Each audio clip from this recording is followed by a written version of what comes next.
Happy, happy Monday, Bears fans, as we stumble out of the gate here. Harrison Graham here live on the channel with the latest Bears news and rumors. We got a new mock draft coming out. Lots to get to here on today's show. In the meantime, shout out your city. Let us know where you're tuning in from. I'm going to get some water so we can start over in a more efficient manner.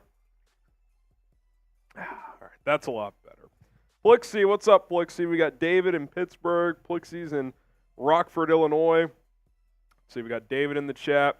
OHIO from Ty Man the Buckeye. Jason in Scotia, New York. We got Anton in Oshkosh, Wisconsin. What's up, Blake? We got Jacob in the 303. Fort Myers from Rebecca. Fusion in Rolling Meadows. Tim Griffin in Kewanee. We got Sean in Rapid City, South Dakota. Donald in South Bend. We got In Bands in Monroe. Jeff in San Antonio. We got Kevin in Rockford. Bear Claw in SoCal. What's up, Bear Claw? We got Richard in Lancaster. Mike is in Fort Wayne. Arlington Heights from Big Hat Matt. Jared in Fort Worth, Texas. We got, what's up, Tanner? What's going on, Tanner? Charles in Rockford as well. Owen in Los Angeles. Michael in Kyle, Texas. I'm not sure where Kyle is. A couple of LA folks, Eloso and Owen. We got, let's see here, Durand, Illinois from Christopher. Jesse in Charlotte. Jeeping from Phoenix. We got Charles in Rockwall. I do know where that is. Fillmore, Indiana from Juggalotus. What's up, Juggalos? Juggalotus, I heard from a reliable source, a.k.a. Rolly, who's hanging out with us as normal, that you won the Heat Hall of Fame board. Is that true, Rolly? Juggalotus did, in fact, win the Heat Hall of Fame board. He came in and was one of, I think, 15 or 16 people that got a raffle ticket and was the lucky winner. Shout out Juggalotus. So I think Juggalotus is now a Heat fan. Hey, those are the rules, Juggalotus. You are now a Miami Heat fan. By the way, Wasim, you know I love you. That might have to change. I saw what he said about Drake May. Before we go live, Wasim is just doing an attack on Rolly personally by saying Drake May sucks. Wasim, I thought we were closer than that, and that hurts. That is tough. I will say this, and we can get into this a little bit.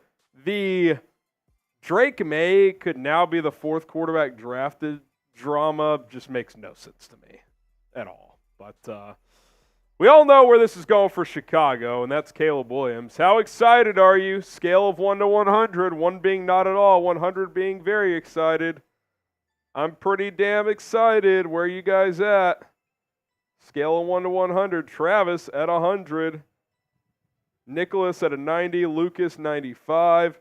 We got S-Spy Gaming says 100. Daniel 188 from Chemo Hobby. Bryant at a 99.5. King Venom 100. Christopher 75.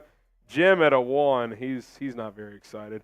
We got Bears Down at a 90. We got Isaiah at about 1 million. Actually, that's like 100 million. Harley at 90. Tanner at 10,000. One Man Show 100.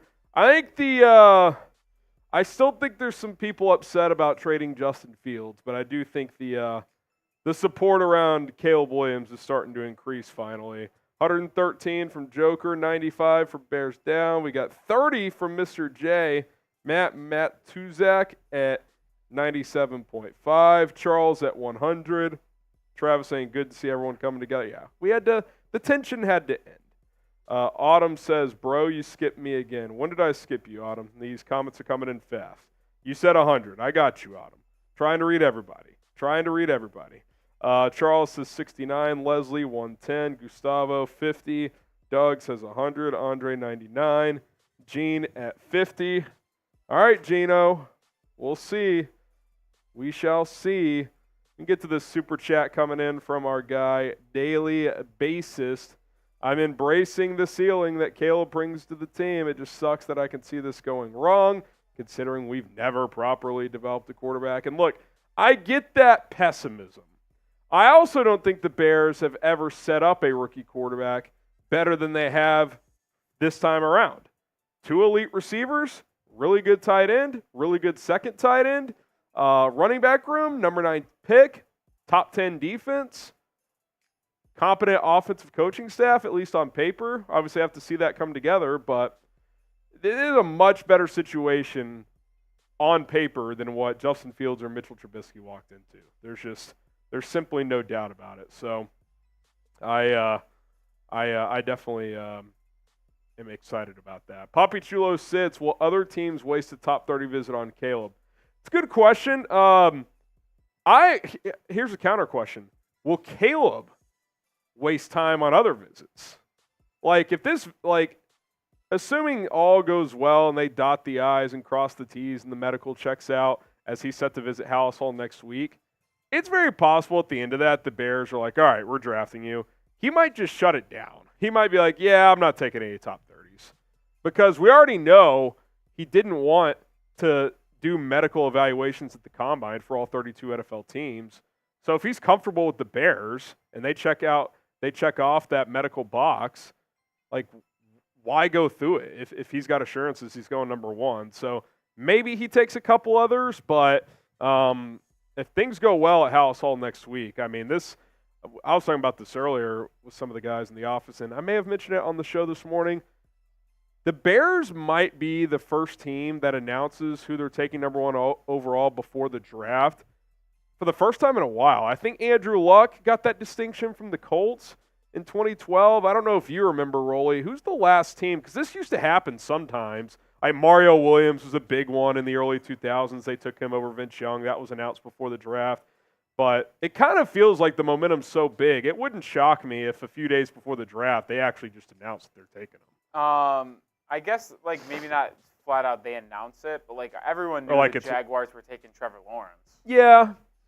We usually know where it's heading, and, like, maybe, like, the morning of, but, like, it's pretty rare nowadays that, like, a couple days before the draft, breaking, Chicago Bears will select whatever. Like, I wouldn't be shocked if it happened here. I don't think it's going to happen next week, but draft's April 25th, 23rd, maybe. I'm a fan of the drafts that you have no clue who's going to go number one. Oh, yeah, from an entertainment standpoint. But in this case, it would almost increase that intrigue for number two, because we already kind of know where this is going at number one. Yeah, but, like, just remember the second year Jacksonville had the number one pick? We had no clue who they were taking, and then all of a sudden it's Trayvon Walker. Yeah. Didn't we? Yeah, I guess didn't the morning of it kind of shifted that way, but we didn't know for sure until that night. So yeah, we'll see what happens. T-Law from Owen. Yeah, we heavily knew that one. I can't remember if that was like reported, like officially announced or reported before the draft, but we'll see what happens. How about this? Name a draft prospect we should be discussing more. Like, who's someone that you guys like, whether it's in the first round or the later rounds, that we should be talking about more? Drop a name in the chat. Keon Coleman from Jason. He's an interesting case study. His 40 time is brutal, but his other testing's really good. He's obviously really big. He's got good play speed. He ran the gauntlet drill at over 20 miles an hour he peaked at. So, I mean, I think he's faster than his 40. But I like this one from King Venom. King Venom says, Ladd McConkey. Listen, Ladd's an interesting one. The only way the Bears get him is probably a double trade down from 9, or if they get like an early second-round pick if they trade down from 9. You're definitely not taking him there, and he's definitely not falling to 75. Daz Newton.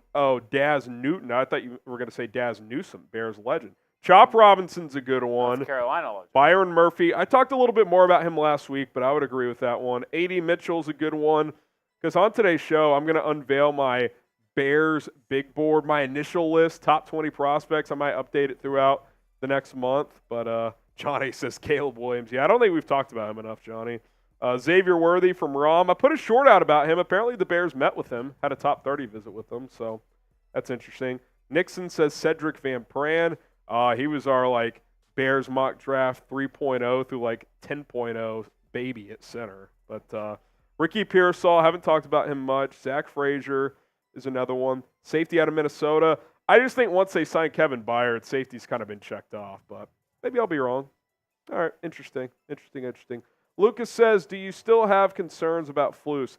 Oh, yeah. I mean, look, I think he's got a great roster to work with going into this year, or at least a good one, like pretty good one. We know the defense will be good. He proved that last year, but I still have questions. Yeah, I mean, this team blew 3 fourth-quarter leads, and if you want to blame Getsy and Fields for that, fine. But the reality is 2 of those 3, the defense collapsed late as well, and I thought Fluce's game management was questionable. Remember that one game against Detroit? They're checking Montez Sweat out of the game late. That was like a very big talking point. So, yeah, I still think there are definitely questions. Like, is keeping him an absolute disaster? No, but there were good candidates out there, man. I said at the time, I'd say it now. I still probably would have made a change. But with the offensive staff they brought in, if you were going to keep him, I think they rallied pretty good in that regard.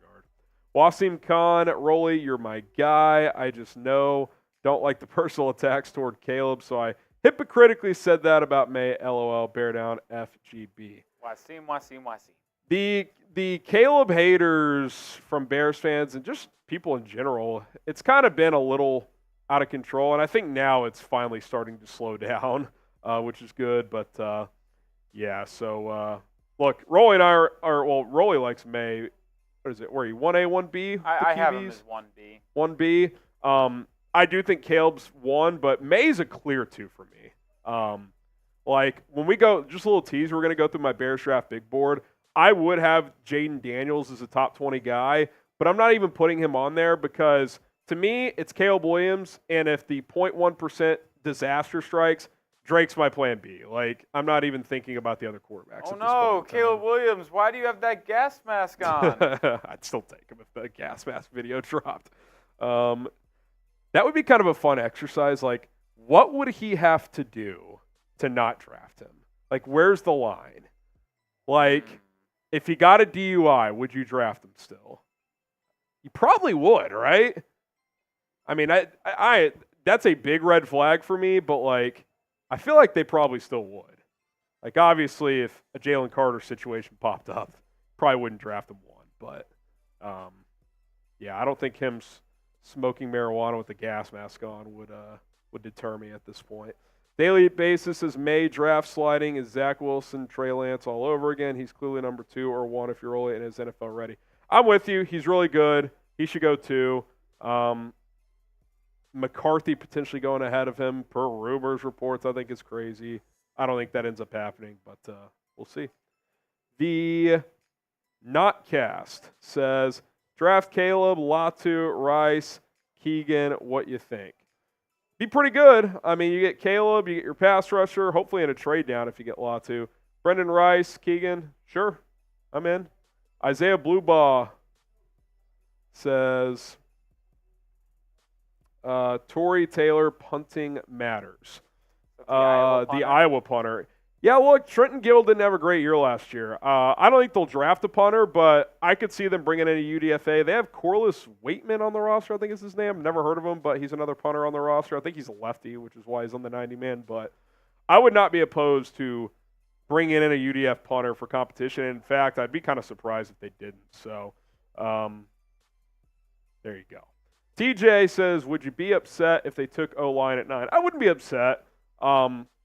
If you think there's a clear upgrade at left tackle, like instantly, then sure, you have to consider that for sure. So definitely think that's in the mix. It wouldn't be my top direction, but I wouldn't be opposed to it either because the Bears are still in a position where they can go best player available. If Joe Alt's like the 5th or 6th best player on their board and he's there at 9, like who am I to argue it? Like it's just really, really good value. All right, help us out. If you love the Bears, like this video. The like monster, I can just feel him charging up behind the scenes as we have gross number. 400 people watching live and only 47 likes. So we got to get those likes up. Description, I don't know where that's coming from, but I don't think that's true. Hit the like button. We got to get to at least 150 likes. Got to get to at least 150 likes. Chat Sports Rumors, Johnny Chimpo. Chat Sports Rumors. I mean, listen, Rolly's in control. I'm just talking. I have complete control to shut down everything if I wanted to. He's like Ryan Poles. He's That's in charge. all I'm going to say. He's in charge. Keep hitting that like button. We got to get to 150. Do you guys trust Tyson Bagent as QB2? T for trust, D for don't. Y'all trust Tyson Bagent? because I did that video where we talked about Ryan Tannehill as a backup option. And a lot of you in the comments were like, oh no, Bagent. And by the way, I like Bagent. He will be on the 53. He's dirt cheap, and he showed he can at least be a serviceable guy worth developing. It was more so for impact in that quarterback room. Like, is Brett Rippon going to suffice that role? I guess he might. Johnny Chimpo says, I trust Tyson as QB1. Then why not trade down? I know what you're saying, Tyson. Skeptor, Jason, everybody's saying trust. I think as a player I do. I don't think he's a high-end backup, but I think he's serviceable. But I still think for having a rookie quarterback, bringing in a quality vet who's been there, who's seen it all, I still think there's value in that, even if you don't think you need a better backup for on the field. I think for in that QB room, there's value there. Mike, Ethan, Thomas, Kyle, all saying trust. Mike says trust. Larry says trust. Ron says don't. Bringing in Dalton for Fields failed. Yeah, but they just mismanaged that whole situation too. That could have been a positive situation if they – and by the way, Justin, as recently as this past season, was saying he still is in contact with Andy Dalton, and they talk all the time. So I still think there were benefits to that. I just think Nagy and Pace, and Nagy in particular, completely mismanaged that situation. 30 likes away from 150. You get a couple more super chats here. Description, Caleb wants his own dressing room and shower, SMH. I haven't seen that anywhere, description, but there's been a lot of things I haven't seen anywhere that people have brought to my attention, so can't say I'm surprised at this point. Daily basis, are you leaning toward more edge, wide receiver, or trade at number 9? I'll kind of allude to this in our big board video later today on this live show, so stay tuned. I think I've come to the conclusion if one of the top receivers are at 9, I'm taking them. I was that before Keenan Allen. I still think I am. I just think these 3 receivers are probably all top 5, 6 prospects in this draft. So, A, you're getting great value at 9. And B, like Keenan Allen, who I hope the Bears keep and extend even if they do draft a receiver here, he hasn't played 17 games in the last few years. So what you don't want is Keenan Allen to miss a month, and then it's kind of what happened last year where you have DJ Moore, who's awesome, but then the rest of the receivers are complete unknowns. Like, you hope Tyler Scott improves. You hope Velus Jones improves, but obviously last year they were not ready to step up and be big contributors. All right, 20 likes, and then we can get things kicked off here. Hit that like button. By the way, just a heads up, not drinking today. I'm on antibiotics. But if you want to get into the Bears Now Helmet Hall of Fame, I'll go discount today since we're not drinking. $50 to get into the Helmet Hall of Fame. $50, you're in there. David, you just sent a 20, so if you decide you want in, if you want to throw another 30, we'll get you in there. So Johnny says Tyson looks huge. Yeah, he's put on weight. Bajan's working, dude. That guy's a worker. I hope he's here for a while as a backup in that QB room. David with the 20, as we're 10 likes away from 150, hit the like button, says, people keep stressing about having 4 picks. I find peace knowing what other teams would give to move up and get Caleb Williams. We can get Caleb plus have all of our future picks, and that is awesome. Bear down. That's the thing, too. Like, the Bears are already a decent team from last year. They've added to that team. They have the number 1 pick. They have another top 10 pick. This isn't a draft, by the way, that you need 9 or 10 picks. Like, go make 3, 4, 5 quality selections, and let's get to training camp. That's kind of how I view it. So, David, appreciate the 20. Like I said, if you want to throw another 30, get on the helmet. We got you covered. $50 today, half off. All right, here's what's coming up live on Chicago Bears Now as we are 1 like away. There it is, 150. We got the latest Bears news and rumors that we're going to break down for you guys. Lots going on at the owners' meeting. We covered a lot of it earlier, but some more trickling out this afternoon. We'll discuss that. Plus, Mock Draft 20.0. I can't believe we're doing our 20th mock draft today as we are exactly 1 month away from the real NFL draft. And I unveil my initial Bears NFL draft big board, my top 20 prospects based on what the Bears need, and obviously where they're selecting as well at 1 and at 9, potentially trading down from 9. All that and more is coming up here on Chicago Bears Now. So stick with us. We got a busy show here today as we got a lot to get into. Any super chats that fly in here, we'll get to those after this first segment.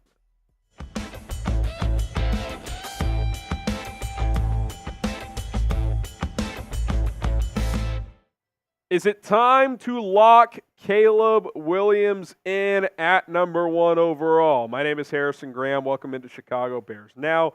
Caleb Williams expected to visit Halas Hall next week, and the Bears might be close to finalizing that number 1 overall pick by then if they're not close already. Dan Wiederer of the Chicago Tribune wrote this up today after Ryan Poles' comments at the NFL owners meetings. He said USC quarterback Caleb Williams is coming to Halas Hall next week, in fact, and there's an increasing likelihood that Williams will have his own key card to the building, plus a locker stall and the distinction as the Chicago Bears' new QB1. Part of next week's visit in Lake Forest will be about relationship building with Williams, getting to better know the Bears coaching staff, and ideally a few of the current players who may be around. And I really like that last part.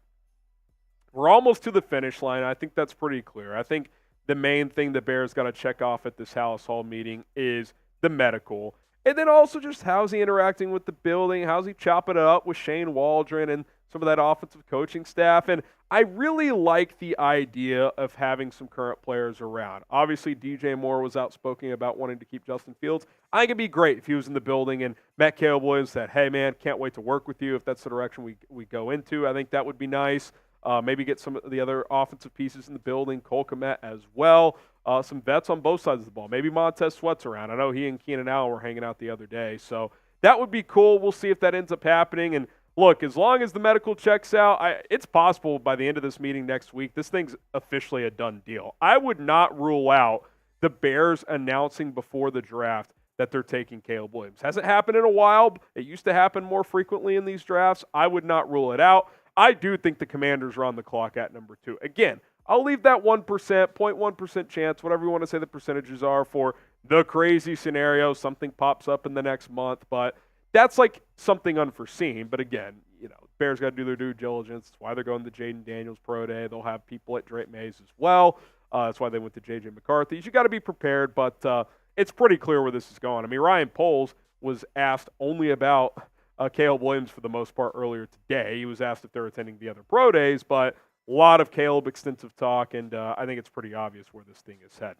If you are excited about Caleb Williams, type me in the comments below. I know there was a lot of divisiveness with Justin Fields versus Caleb when JF1 was still on the roster, and I understood. It's an emotional thing. Ryan Poles himself admitted it was hard to move on from Justin, but I think his time is starting to pass. There's a lot of reasons to be excited about the idea of drafting Caleb Williams and where this team can go. So spam me in the comments if you're excited. And if you missed some of that discussion on our video earlier today, Ryan Poles sounding off on Caleb Williams, why he traded Justin Fields, and more, including some Keenan Allen contract talk. A lot to dive into there. So if you missed that video, subscribe. Go to the content tab. If you see this thumbnail, that's the video. You'll be able to find it right there.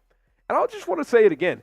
Get excited, Bears fans. Caleb Williams is considered one of the top QB prospects in this century. Not per me, per people who have studied this for a very, very long time. Bill Zimmerman, who's pretty tapped in here, has talked to executives in the league, and he basically said that Caleb Williams is being thrown in there in terms of prospect status with guys like John Elway, Peyton Manning, Andrew Luck, Trevor Lawrence, and then he says Caleb Williams right there. Now, Trevor Lawrence, I think, has been somewhat underwhelming, although if the Bears get Trevor Lawrence level play, that's arguably the best quarterback in franchise history. That's how opposite of rich the QB position has been here. But, if he ends up being the floor of what Caleb is, which we don't know for sure, but if he does, that's pretty damn exciting, man.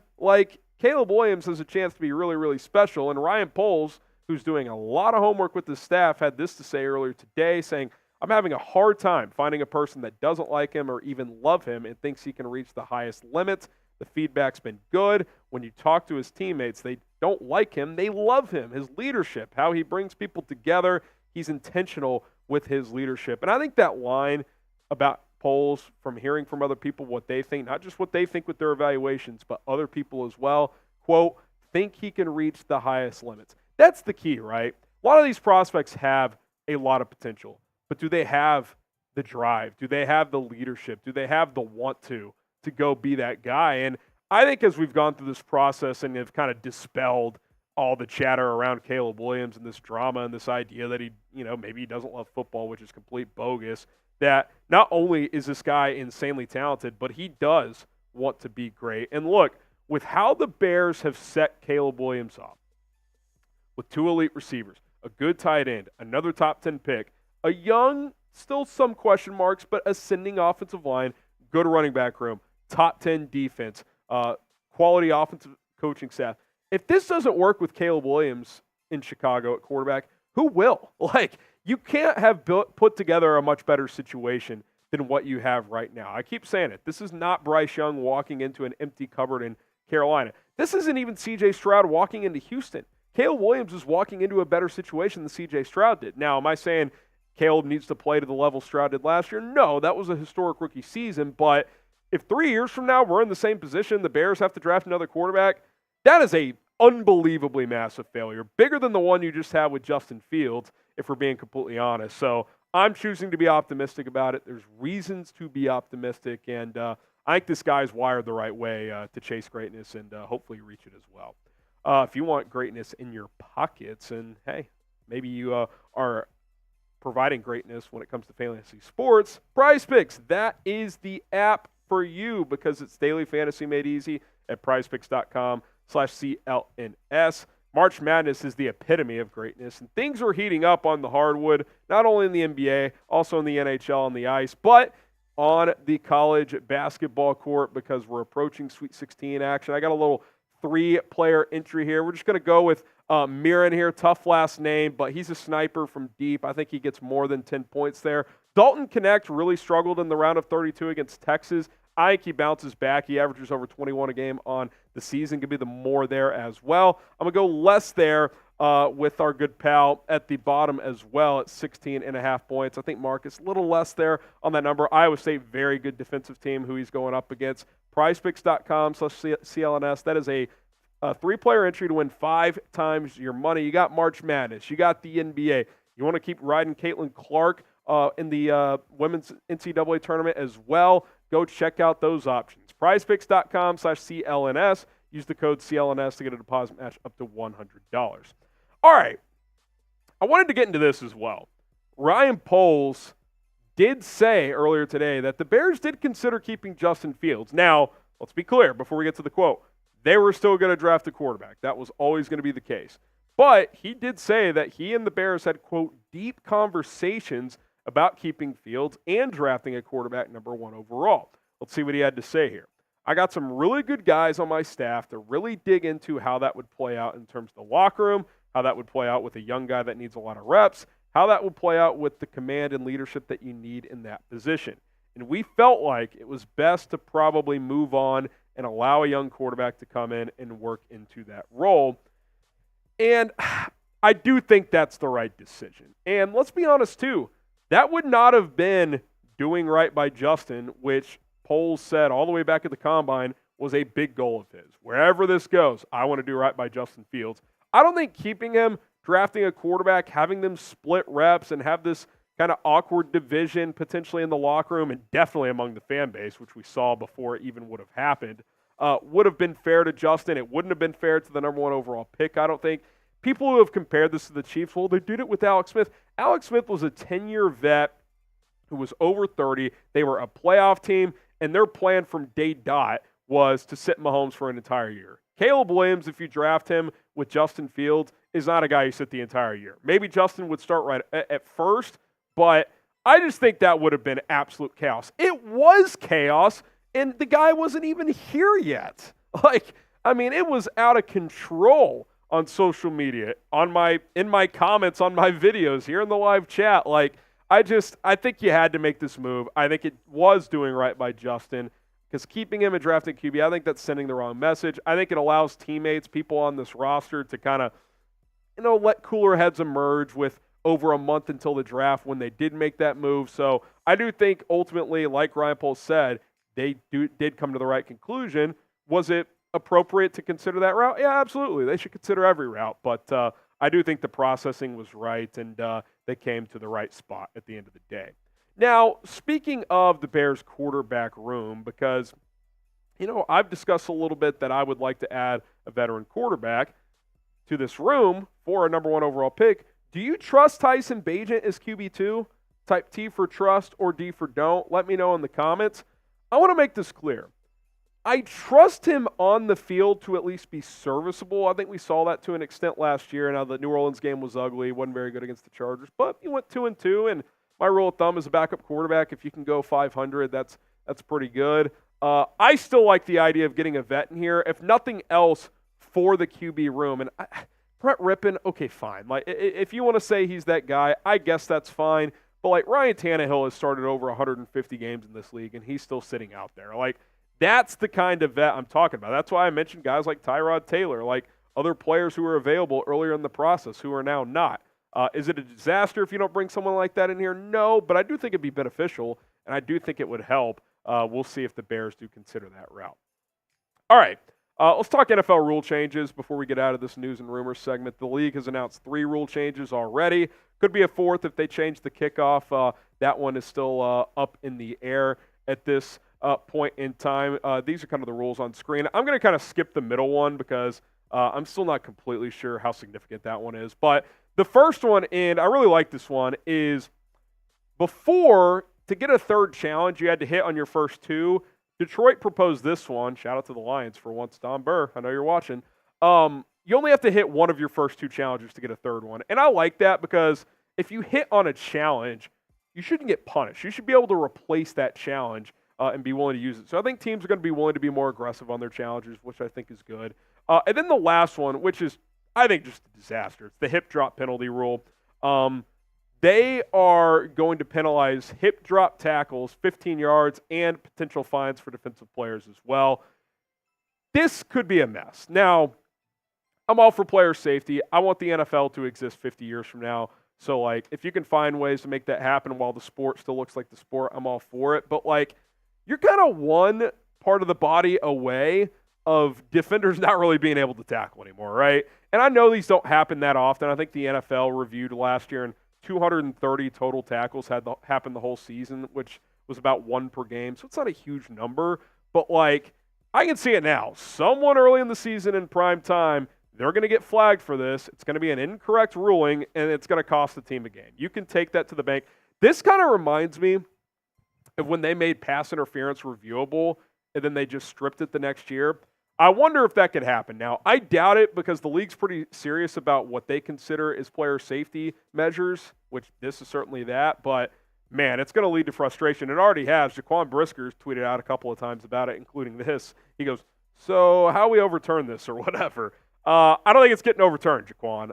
It was a unanimous vote. This is where it's going. Owners, of course, we're going to unanimously vote it because, like I said earlier, they want the sport to exist for a long time. They don't want it to go away due to, advanced health studies, yada, yada, yada, player safety, all that stuff. So I think it could be a mess. We'll see how it plays out, but it's definitely going to be frustrating for defensive players. There's no doubt about it. All right. Appreciate everybody for tuning in to the latest Bears news and rumors here on this segment. My name is Harrison Graham. If you haven't already, hit the subscribe button, turn on notifications. More to come here on Bears Now. All right. A lot of supers coming in. We'll hit those in a second. But for the next minute, I will follow whoever follows me back on Twitter, X, whatever you guys are calling it. So throw my live or my Twitter link in the chat here for you guys. Trying to get to 9,000 followers on Twitter by next week. We're just over 100 away. So if you give me a follow, I'll follow you back for the next minute or so at HGramNFL for anyone who wants to follow me. I see Lotus, Daniel Brown following me. Appreciate it. Anyone who follows me, I'll give you a follow back. We got Alex, Muhammad as well. I'll hit these super chats, and I'll kind of refresh here and give some follow backs. Robert Ratcliffe here with the 5 says, how many smoking Jays that Harbaugh trades Herbert to draft J.J. McCarthy? Tell you what, I'd be pretty surprised. And Rolly, I'd love to hear your thoughts on this. I'm not going 0. I'll give it 1. I think there's a small part of him that would like to have J.J. McCarthy on the Chargers. Sounds like he's trading Justin Herbert, the 5th overall pick, to the Patriots for number 3. We'll also give him a couple first-round picks. I mean, I don't think Joe Ortiz and ownership would allow it, but I was thinking about this earlier, Rolly. And look, I still think I stand by it. I would have loved Jim Harbaugh here, but if he pushed to take McCarthy number 1, that would not have flown well with me. Like, I appreciate him having his guys back. They won a national championship together, but there is just no real reason that you could take him over Caleb Williams or even Drake May. Like, if you want to argue Jaden Daniels or whatever, that's fine. He's younger. Maybe there's more potential down the road, perhaps. But, like, that would have been disgusting if he was here and they drafted JJ number 1.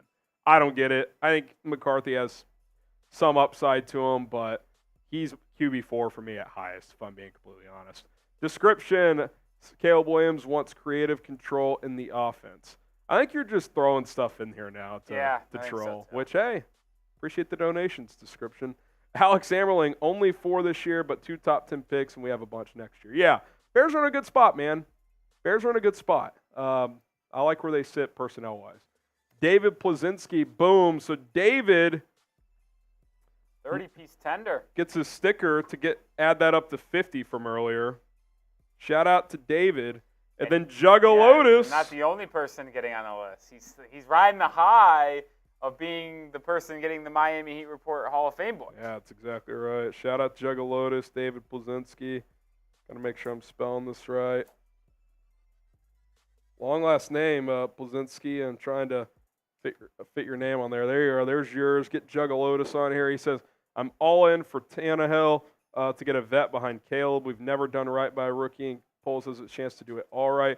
I don't know if I'm excited for Caleb himself, but more excited for a franchise quarterback. Yeah, I mean, look, I don't really care who it is. I just think in this draft, he is that guy. So that's just kind of how it plays out. Juggalotus. Shout out to you. You're right there. Juggalotus. Appreciate it. And that's kind of my thing, too. Like, if you're really trying to do everything you can to set up a rookie, look, if you don't sign a vet quarterback, I'm not saying you're, like, completely screwing the guy or something like that. But I would say that's another kind of step you're taking to do right by him. That's how I see it. Description says Caleb said he wasn't competing. Okay, now I know you're just trolling. I appreciate it. Description. Jacob Manley says Bagent will get to compete for QB2 in preseason. I mean, I actually think he is QB2 right now. Brett Rippon, my initial reaction was maybe he's QB2, but Rippon's QB2. I don't think he's been pretty bad. I think Rippon is just a slightly better Nathan Peterman. I think he's just your Nate Peterman replacement. Sunny777 says the yapping about who's starting for the Steelers is already loud now. Imagine how bad the drama would have been if we kept Justin and drafted Caleb. Great point, Sonny. Great point. By the way, I do think Justin gets a shot at some point this year. It has not been smooth sailing for Russell Wilson the past 3 years. I know he played a little bit better last year, but I do think, yeah, it's fine. He gets a shot. So, all right, we're going to get into our next segment here. What's up? Yeah, I threw them in there. I put those in. We got our Bears mock draft 20.0. We are psychotic, but listen, it's been a lot of fun doing these mocks. Here we go. Let's get into today's mock draft.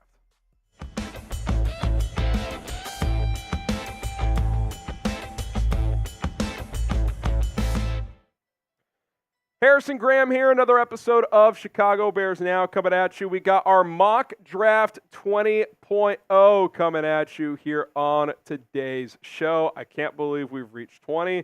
How many will we get to before the NFL draft, which is right at a month away? Let's dive in here and look. Moving forward, I'm just going to take Caleb number 1 because I think I'm doing a disservice if I look into other scenarios at this point. If there's reports that they're considering, I'll do a mock draft in a different direction.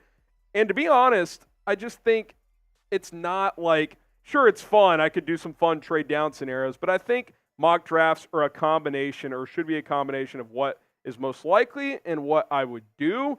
And both those boxes check Caleb at 1. So I just think it's kind of a waste of time if I explore other scenarios. And I guess really the question now for this mock draft as I do it late in the month of March, is this done? Is this already a done deal? Because Ryan Poles raved about meeting with Caleb in Los Angeles, said his leadership really stood out. Teammates raved about him. He's having trouble even finding someone who doesn't like, if not love him. Pointed out his leadership, like I said, and he's visiting Halas Hall next week. And I think if all goes well there, like this thing could be done. I think he's 99.9% a Bear. I really do. I think this is as close to the finish line without handing in the card on draft night that it can possibly be. Again, are there scenarios where that changes before the draft? I suppose, but I do think they're kind of nuclear scenarios. I don't think it's like some casual, like, Washington made us a good trade offer. I think it's like something crazy happens with Caleb off the field, and they're like, oh, crap, we have to pivot. But I don't envision that happening. I do think Caleb Williams is the number 1 overall pick.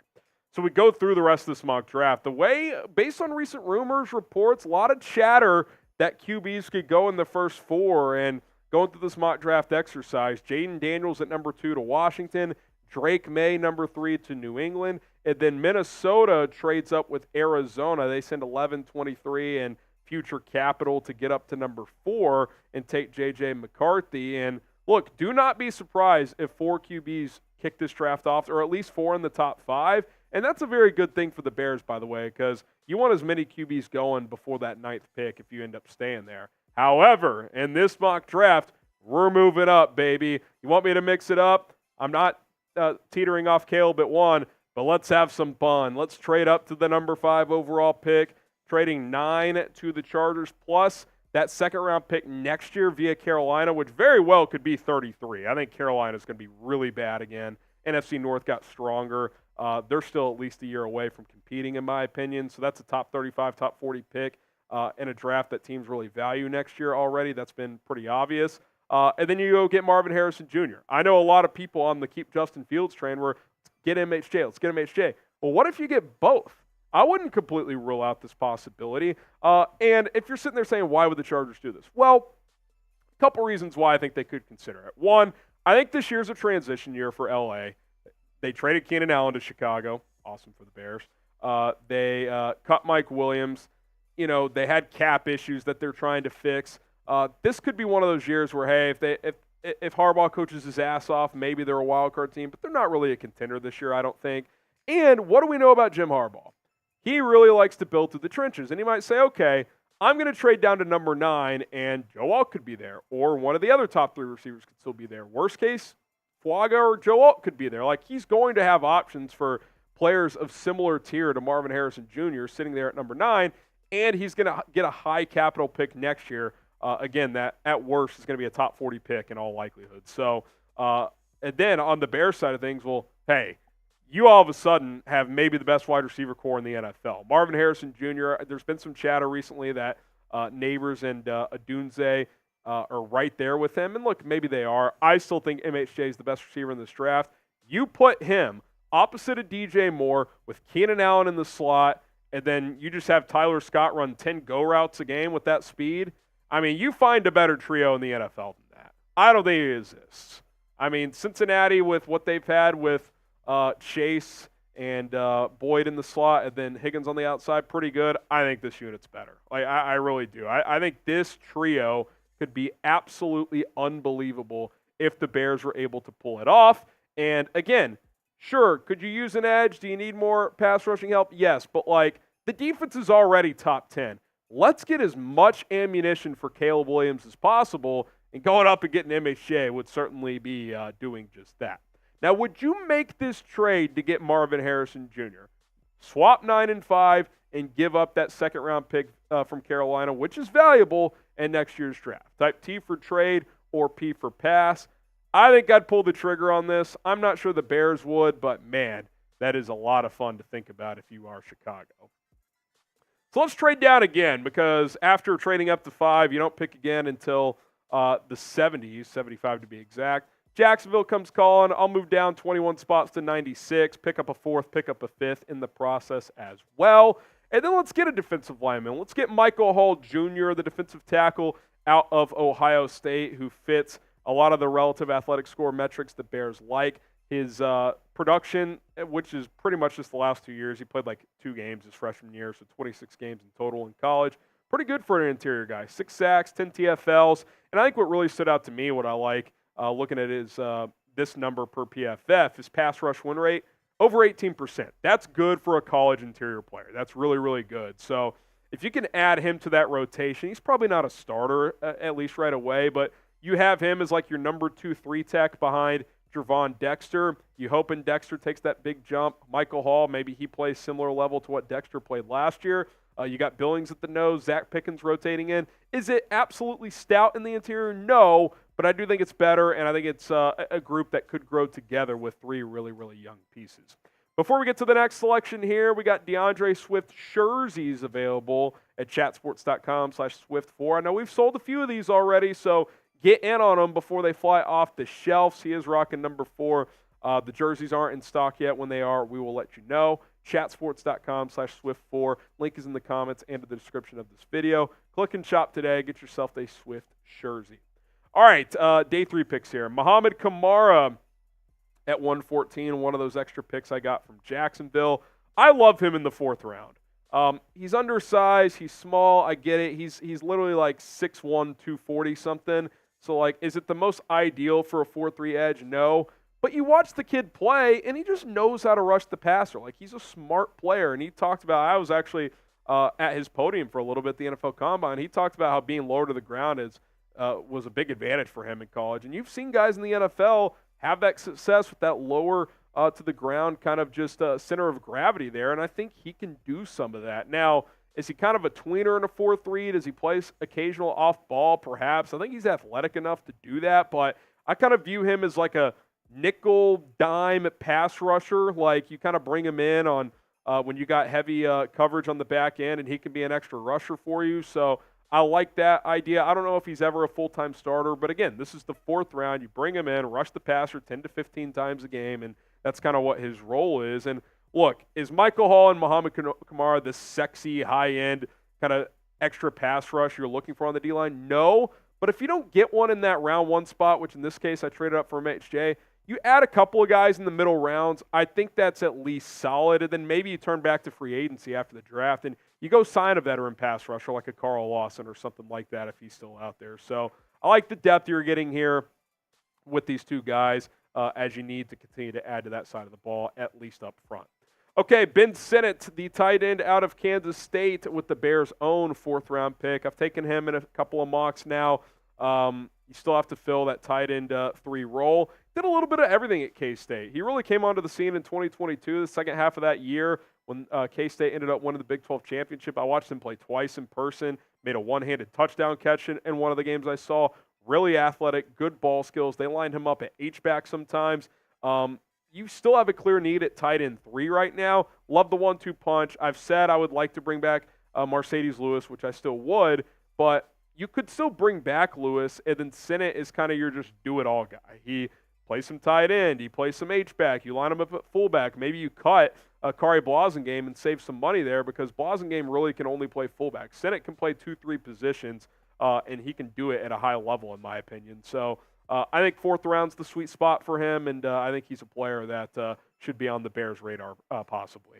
Subscribe to the channel. We got more Bears news, rumors, draft coverage, and a whole lot more. This is our 20th mock draft. Probably get up to 25 or so before the start of the NFL draft. So if you're looking for more coverage like that, hit that subscribe button, turn on notifications. Let's keep the ball rolling here on Chicago Bears Now. All right, Tanner Bortolini, who had a really good NFL Combine. Some decent tape this year at Wisconsin as well. This is actually round 5, pick 153, but same number, no big deal there. I think Bortolini, you look at this guy, is kind of an ideal developmental center guy because you've got Coleman Shelton and Ryan Bates. We'll see who starts there. There's a lot of debate around that right now. I've got Shelton in there because he's got more experience, but they did trade for Bates, so it wouldn't shock me either way. I think you can get by with what you have this year, but if the right situation pops up in the middle of this draft where you can add a developmental guy, Bortolini, who, by the way, can play guard as well, which I like that, played center this past year. The athletic profile is exactly what Ryan Poles wants in his offensive lineman. Not too heavy, guy who can move around, A lot of green there, 9.97, really athletic, can play in the middle of that offensive line. I think he's a good day 3 center. The athletic traits are there. He had a bit of a snapping problem at Wisconsin last year, which I know is going to give us PTSD. But again, you redshirt him next year. He's not a guy you play. Like, you draft him in the 4th, 5th round. He sits behind Coleman Shelton and Ryan Bates. And he's your number 2, number 3 center. He's an emergency guard if needed. And that's kind of where you go. I would still like to get a guy in the middle rounds, depending on how the draft goes, at that center position, because I don't think you necessarily have a long-term answer. Maybe a guy like Bortolini becomes that with a year or 2 of sitting behind a couple of vets. All right, there you go. 6 picks in this mock draft, despite trading up in the top 10, by the way. Caleb Williams, Marvin Harrison Jr., man, that's just incredible to think about. Michael Hall Jr. as well, after trading down from 75. You get Muhammad Kamara in the 4th round as a edge rusher out of Colorado State, really productive. Ben Sinnott can do it all at the tight end fullback position, and then Tanner Bortolini in round 5 to kind of round things out there in this mock draft, getting those extra picks by trading down with Jacksonville there in the 3rd round. Grade today's Bears mock, A, B, C, D, or F. How do you guys think we did on this one? Go ahead and let us know. And don't forget to give me a follow on Twitter. It's at HGramNFL. If you're calling it X, that's fine too. At HGramNFL over there. And we'll get some follows back to as many people as we possibly can. Which I'll do some of that right now. I know some of you guys were following me here. Let's see what we got. We got RS, Devil, Clayton, Lorenzo, Eric giving me follows. Appreciate that. Want to follow back? Go ahead and give me a follow on Twitter at HGramNFL. And I'll get some follow backs here. What do you guys think about that mock? Ron says A. Dylan says A. Osmonic says A. So does Warren, Lila, Ryan all saying A. Mike Nintendo says B+. DC says A. That wide receiver trio would be insane if they could pull that off. Juggalotus, Daly, Ryan saying A. It's possible the Chargers would ask for a day 3 pick as well. I don't know if I'd want to send my only 4th this year to add it, but if that's the difference of getting MHJ, I'd probably do it as well. Robert says A-. Ryan says A. Michael says the Vikings should have gotten Josh Jacobs so they could have J.J. McCarthy, Justin Jefferson, and Josh Jacobs. 3 triple J's. That would have been something, Michael. That would have been something. All right, one more segment here to go. Get Keek on the mic, a follow back. What's up, Keek? Hopefully I said that right. Warren, 5 jumping jacks. 3, 4, 5. He says, how many picks the Bears have next year? Just 4 right now. They got 1, 9, 75, and 122. I think he's talking 2025. Oh, next year. They got 1 first. They have 2 seconds, including that Carolina pick, which is good. I think they have a pick in every other round. Let me see. Future Bears draft picks. There's a website that outlines this pretty well. Can't remember if maybe they gave up 1. Yes, they have their first round pick, 2 seconds, including that Carolina one. A third, either they could have 2 fourths if that Fields one turns into a 4th. Right now it's a 6th. They have a 5th. For sure an extra 6th based on that Fields situation. And then they also get they have another 6 next year too in the Chase Claypool trade. Totally forgot about that. The late round pick swap was next year. But they don't have a 7th because Miami got that. That was the classic Claypool and a 7th for a 6th. So let's just say it's a 6th-round pick for Fields. They have 3 6ths, a 5th, a 4th, a 3rd, 2 seconds, and a 1st. So 8 picks, including 4 in the top 3 rounds. So pretty good. Pretty good. Pretty good overall. All right. We caught up on Super Chats here. We got Clayton says, Alt, Turner, Neighbors, Emmett Shea, Adunze is my board for number 9. If QBs go, one of those will be there. It's time to start adding blue chips. No trade backs. Also, I got Neighbors ahead of Emmett Shea. Book it. There's been chatter about that. There's been chatter about that. So we'll see. I would still have MHJ higher. I would rank that MHJ, Neighbors, Odunze, Alt, Turner. I think is how I would rank that. So that would be how I order it. Well, speaking of which, I got my big board coming up. Bears draft big board coming up here on Chicago Bears Now. So let's get into it right now. Before we jump into today's episode of Chicago Bears Now, my name is Harrison Graham. Who's excited for the draft? How can you not be having 2 top 10 picks? Smash the like button right now if you're excited for today's NFL draft or this year's NFL draft coming up on today's show. My first Bears draft big board for 2024.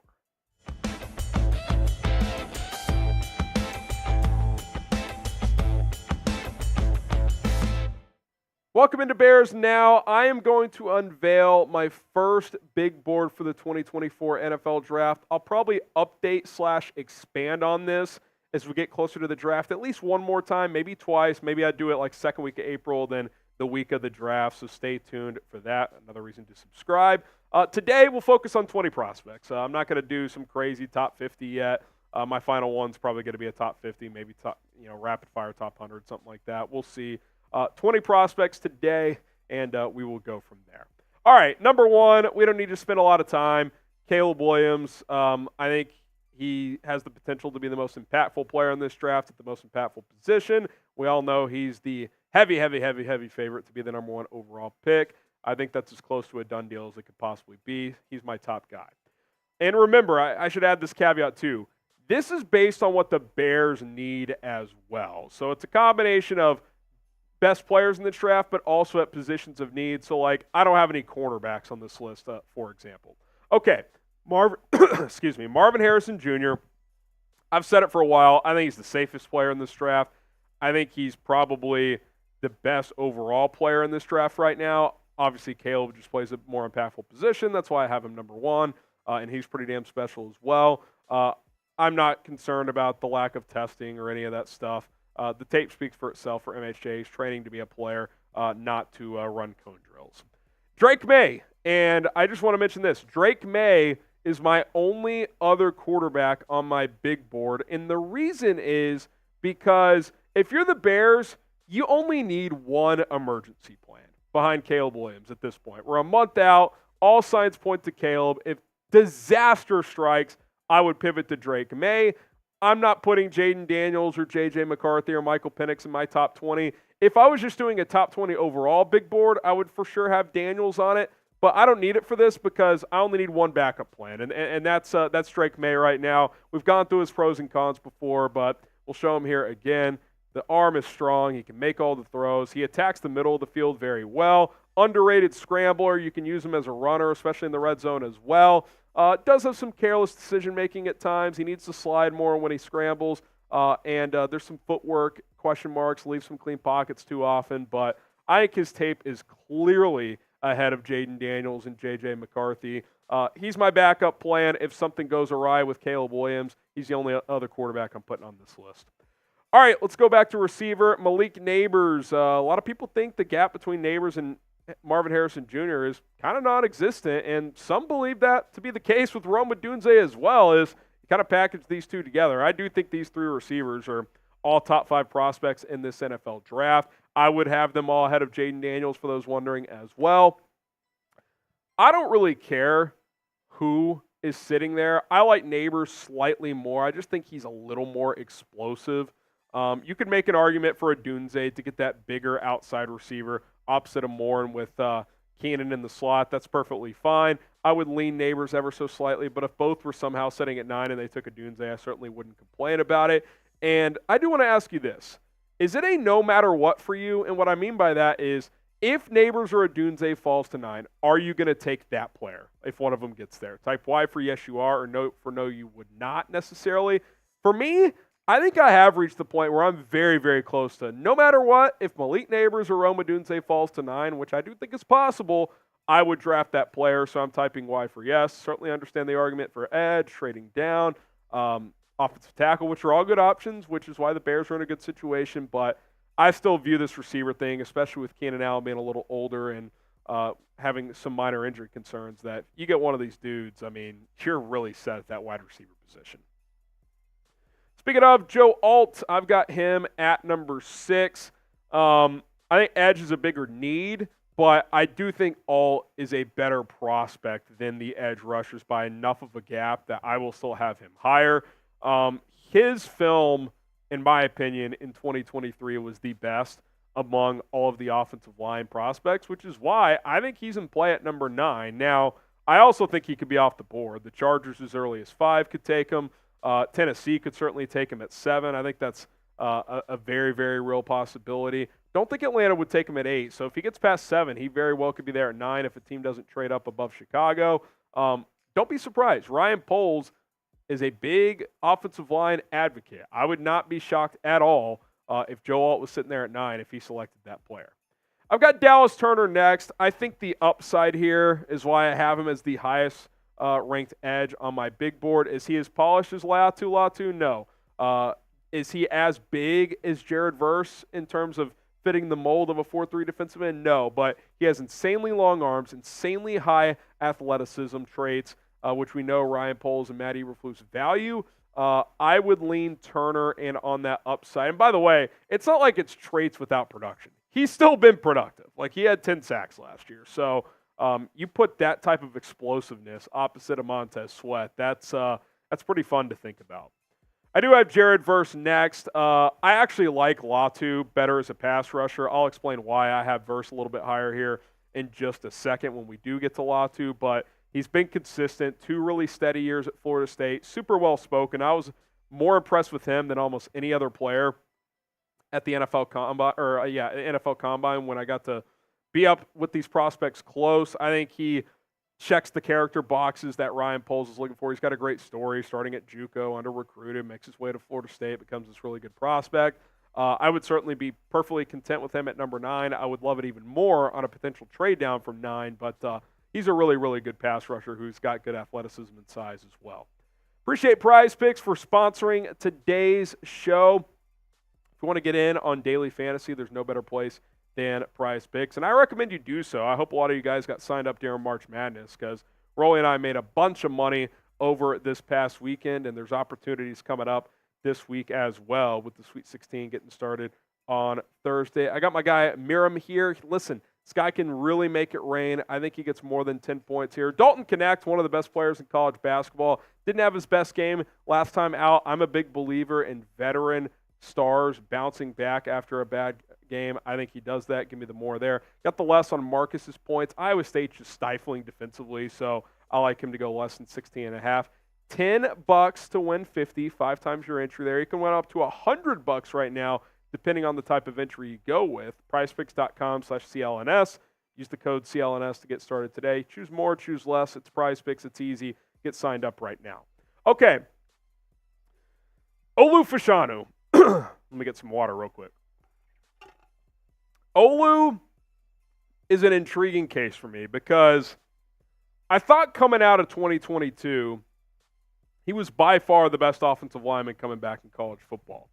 You could argue, based on the tape, he's the 3rd or 4th best tackle just from this year. He didn't get worse. In fact, I do think he improved in 2023.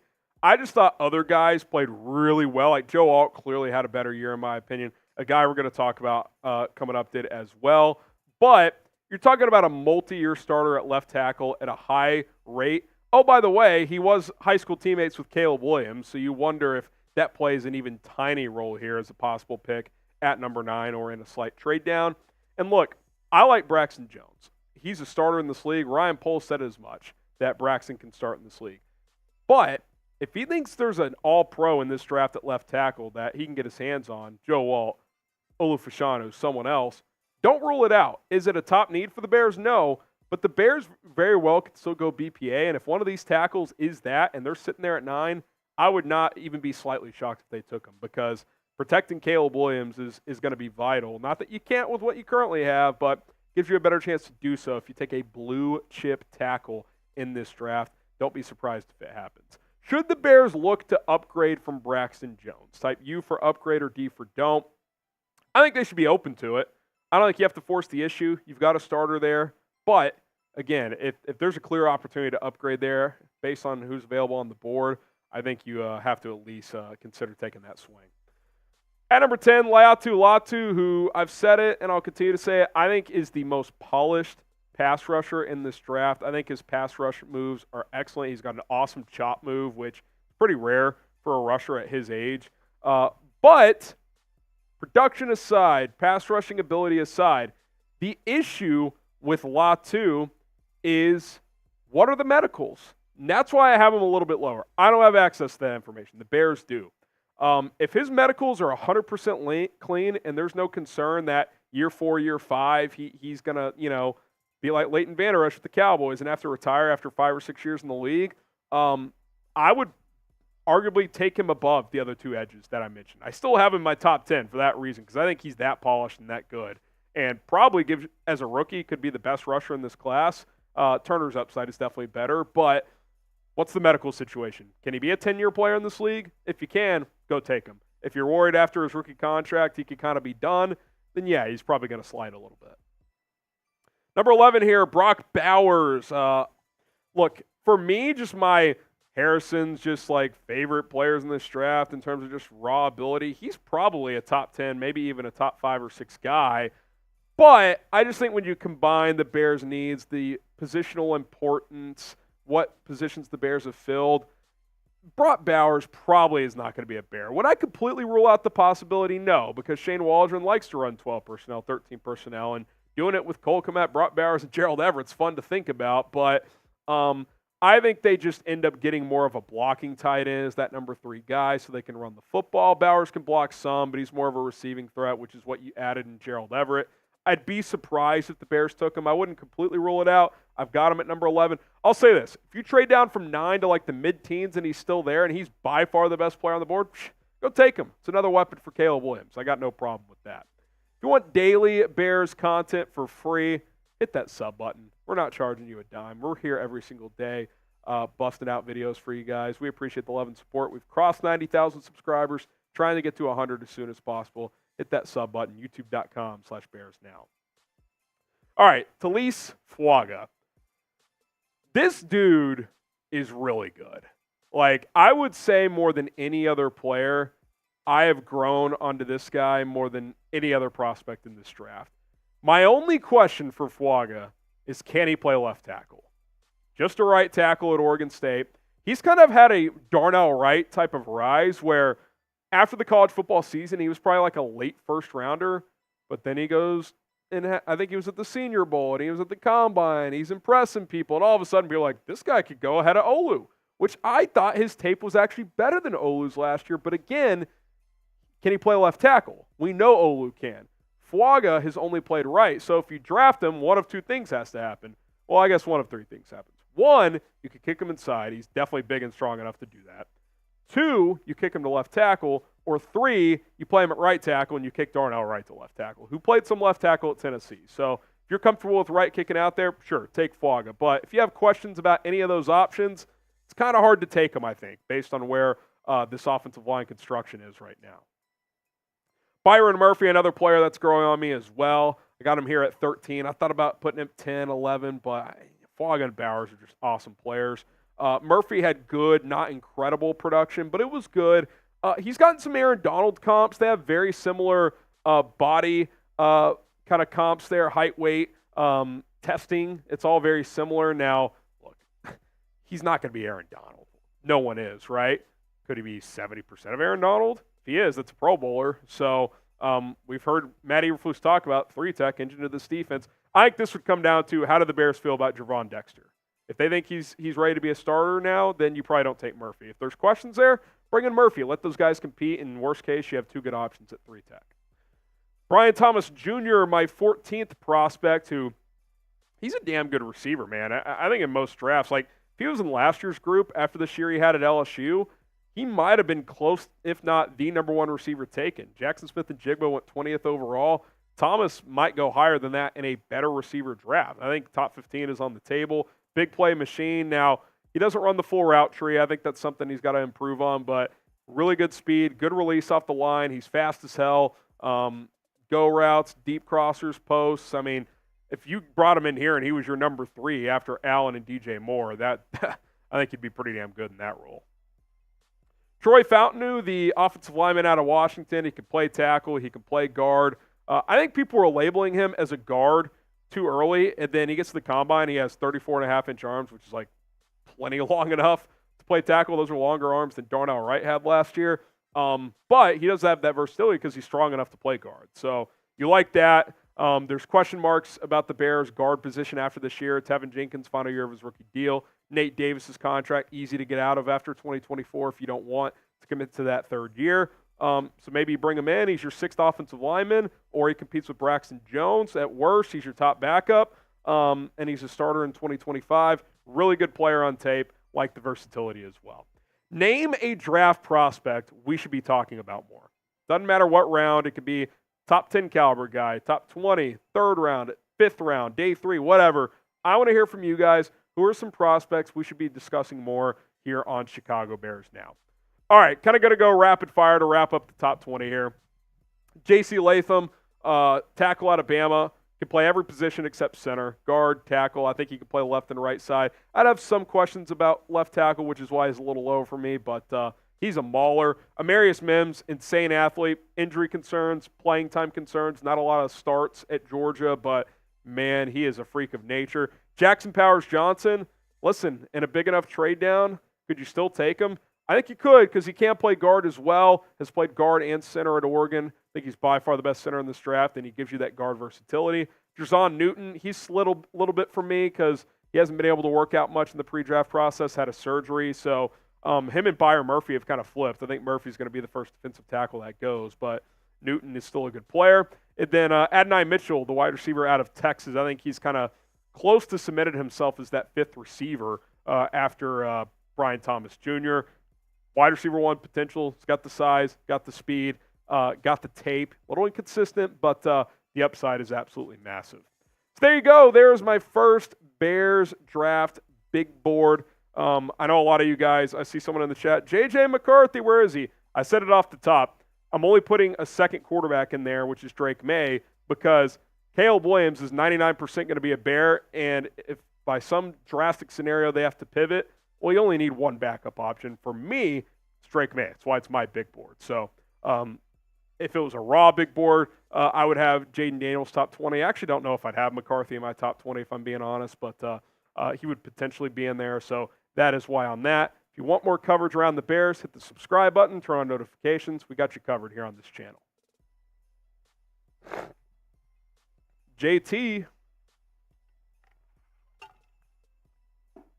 Yeah, eventually I'll have my voice fully back. Keek on the mic with the 10. A Chicago Bears podcast, or that's part of his name. Love the show. Would love to collab sometime. DM me, Keek. We'll try to work something out. Pretty busy between now and the draft, but we can try to work something out.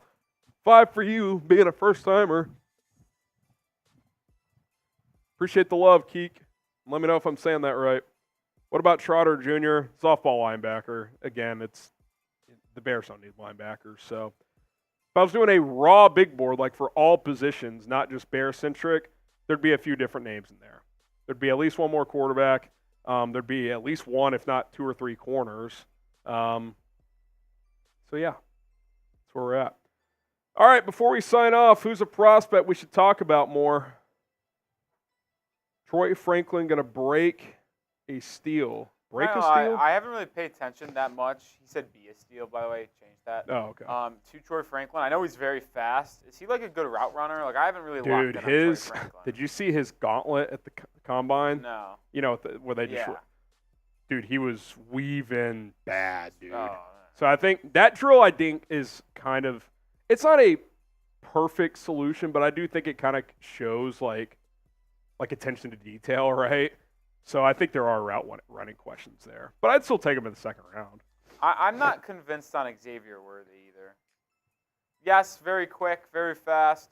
Obviously, he was pretty productive in college. The thing about, I don't think he can ever be a number 1. And that's I'm also looking at this through a different lens. It's a different story for you guys, but Yeah, I mean, the Bears are interesting because if he's just your number 3 and just runs goes and screens, like it's kind of appealing. But here's what I like about him too. If the Bears were to get him, dangerous punt returner. And the Bears have not had that in a number of years because the Velas experiment has failed in that regard. So I would not take him in the first round, though. Every time I look at a wide receiver, I just think, can he be my wide receiver 1? Yeah. I don't think he can. I mean, look, people probably didn't think Tyreek Hill could either, and he is, but I don't think he's Tyreek Hill. I just don't. JJ is Mac Jones 2.0. JJ McCarthy, Matt Jones right now. Who are you taking? Do I have to win games next year? No, just like you need a quarterback, right? Like you're starting a franchise. Who would you have? I'll take JJ. I think you have to go JJ, right? Even though he was horrific last year, I think if I had to try to win a football game tomorrow, I'm probably still taking. Yeah, if it was tomorrow, it's a veteran team. I probably would take Mac right now, but I mean, just say it's an average offense, which would be 10 times better than anything Mac has already been in. So. Yeah, true. Brendan Rice. We've talked about him some. We'll talk about him more. Javon Baker from Tito. He was a top 30 visit for New England. Yeah. I like Baker. I took him in my last or 2 mock drafts ago. Can't remember. Waktara says, what round would you take Team Rolly in? Listen, sorry, Caleb. Rolly's always the number 1 pick here. No, I concede to Caleb Williams. 9th pick then? Trade up for Rolly? I'll be off the board before 9, but I'll concede to Caleb. Would you take Newman in the 3rd? Maybe because it would be great value, but he's not going to start over Byard or Brisker as a rookie. So it's like, I don't know. My day 1 and day 2 picks, you only have a few of them. They need to be like clear starters, like to me. And like, I think the Byard signing was like, all right, we're good at safety. They added Jonathan Owens as a number 3. You don't need a safety. Leonard Taylor from Miami. I like him personally, Jeremiah. His relative athletic score was bad, though, at the Combine, and we know the Bears value that heavily, so I don't know if they would draft him. Malachi Corley, do we know what he did at his pro day today, Rolly? I do not. That was a big talking point because he was sick at the Combine and wasn't able to test. Let's see. Let's see if we got any numbers here. Corley, Jim Nagy says mid 4.4s in the 40. Those are on the fastest times. So probably between 4.45, 4.50. Only other thing he did besides position drills was short shuttle, 4.26. So, yeah, I think 3rd, 4th round for Corley probably. Luke McCaffrey, Jake Cowing. I'd take him in the 4th round, Josue. Arizona receiver. I'd take him there. All right, appreciate everybody tuning in. Great show. Rolly and I got to get out of here. More content to come. We'll keep up with everything happening at the NFL owners meetings. If any more nuggets drop from that, we will discuss it here on the show. 1 month away from the NFL draft. 1 month to the day away. We're getting closer, and hopefully we have some clearer answers soon. I'm Harrison Graham. Shout out to Rolly and you guys. Bear down.